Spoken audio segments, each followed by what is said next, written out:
নমস্কার বন্ধুরা, নতুন রেসিপিতে আপনাদের স্বাগত। আজকে আমি আবার একটা অন্যরকম রেসিপি নিয়ে এসেছি। এই শীতকাল মানেই শুধু পিঠে, পায়েস আর এসবই ভালো লাগে। তাই আজকে আমি করে দেখাবো মালপোয়া। তো এই মালপোয়াটা একটু অন্যরকমভাবে করব, কারণ একটা মালপোয়া আমি দুরকমভাবে করব। একটা একটু রসে দেবো আর একটা এমনি শুধু মালপোয়া করব। তাই মালপোয়ার জন্য নিয়ে নিয়েছি এখানে 1 বাটি ময়দা, 1 বাটি দুধ, 2 প্যাকেট সুজি, চিনি, মৌরি, নুন, সাদা তেল। এই কটা উপকরণে আমার মালপোয়াটা হয়ে যাবে। আর আমি প্রথমে উনুনটা ধরিয়ে নিয়েছি, উনুন ধরে গেছে। প্রথমে আমি চিনির শিরাটা করে নেব। যেহেতু কিছুটা মালপোয়া আমি রসে দেবো, ওর জন্য আমি চিনির শিরাটা করে নেব। এই যে দিয়ে দিলাম 1 বাটি চিনি, আর এর 1 বাটি জল দেবো। এদিকে শিরাটা হোক, আমি ততক্ষণে এদিকে আমার চিনির শিরাটা হোক, আমি এদিকে ততক্ষণে একটা ব্যাটার করে নিচ্ছি মালপোয়ার জন্য। আমি দিয়ে দেবো সুজি, 2 প্যাকেট একদম পরিষ্কার সুজি। দেখুন কিচ্ছু নেই সুজিটা।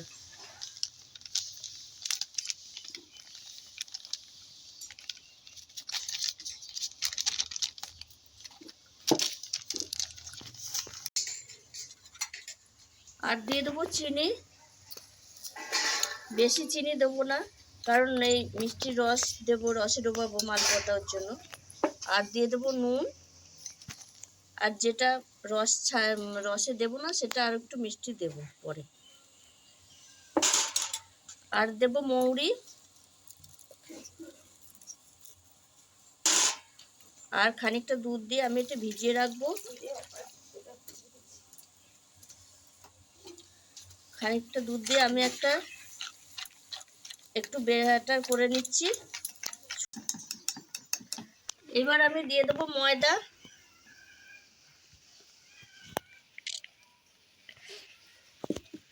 ময়দাটা দিয়ে আমি ভালো করে ব্যাটারটা করে নেব। অল্প অল্প করে দেব ময়দা,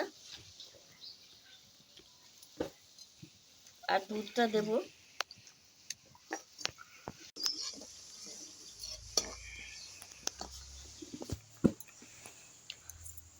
এই দেখুন বন্ধুরা, চিনির শিরাটা আমার হয়ে গেছে। এই দেখুন, খুব আটানোর দরকার নেই, একটু চিটচিটে হলেই হবে। আমার শিরাটা হয়ে গেছে, আমি নামিয়ে নিচ্ছি। নামিয়ে এখানে ঢাকা দিয়ে রেখে দেবো।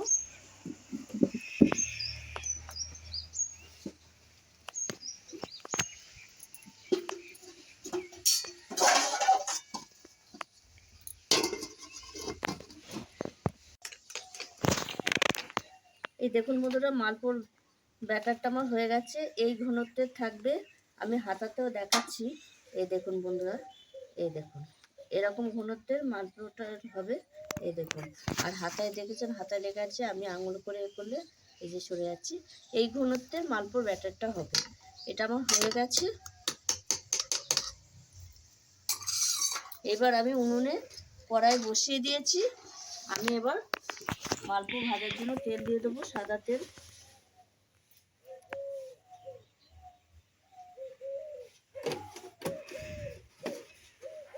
তেলটা গরম হতে হতে আমি আরেকটু ব্যাটার ফাটিয়ে নেব। তেল গরম হয়ে গেছে, এইবার আমি মালপোয়াগুলো ভেজে নেবো এক এক করে।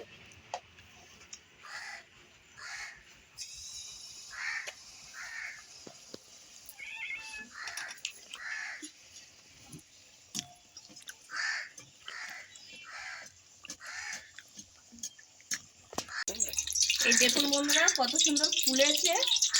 এই দেখুন, আমি উল্টে দিচ্ছি, দেখুন কিরকম ফুলেছে। একদম টপটপ হয়ে ফুলেছে, আর দারুণ লাগছে দেখতে। এই মালপোয়াটা আমার হয়ে গেছে, এবার আমি নামিয়ে নিচ্ছি। এইভাবে আমি সব মালপোয়াটা ভেজে নেব। বন্ধুরা, এই মাল এই মালপোয়াগুলো আমি রস দেবো, রস দিয়ে দেবো এর উপরে এরকম। আর এইগুলো আলাদা করব। আমি এখান থেকে খানিকটা রস এই ব্যাটারটার মধ্যে দিয়ে দিয়েছি, কারণ এইগুলো তো শুধু খাওয়া হবে, এগুলো মিষ্টি একটু দরকার। আর এটা তো মিষ্টি রস দিচ্ছি, এর জন্য মিষ্টি কম দিয়েছিলাম মালপোয়াটা। এইভাবে আমি রসটা দিয়ে দিচ্ছি। এই দেখুন বন্ধুরা, আমার মালপোয়া সব ভাজা হয়ে গেছে। এই দেখুন, এইটা হলেই শেষ। এই যে তুলে নিচ্ছি আমি। আর দেখুন সবকটা মালপোয়া কি সুন্দর ফুলেছে, দেখলেই বুঝতে পারবেন এত সুন্দর ফুলেছে। এই দেখুন, এইগুলো আমি রস ছাড়া করেছি, আর এইগুলো রস ভর্তি। এই দেখুন রস সব একদম ভিজে টইটম্বু হয়ে গেছে। আপনাদের একটা ভেঙে দেখিয়ে দেবো কত সুন্দর রসটা ঢুকেছে মালপোয়ার মধ্যে। এই দেখুন বন্ধুরা, এই দেখুন, এই দেখুন কত সুন্দর রস ঢুকেছে। সবকটা একদম রসে ডুবে গেছে। আর এটা রস ছাড়া করেছি। দুরকম আমি মালপোয়া করেছি একই সঙ্গে। দেখুন বন্ধুরা কেমন কত সুন্দর হয়েছে দেখুন। আর আমার এই ভিডিওটি যদি আপনাদের ভালো লেগে থাকে তাহলে আমার মতো একবার করে দেখবেন আর কমেন্ট করে জানাবেন কেমন হয়েছে। আর আমার এই ভিডিওটি যদি আপনাদের ভালো লেগে থাকে তাহলে লাইক করবেন, শেয়ার করবেন, সাবস্ক্রাইব করবেন। আবার দেখা হবে আগামী ভিডিওয়। টাটা।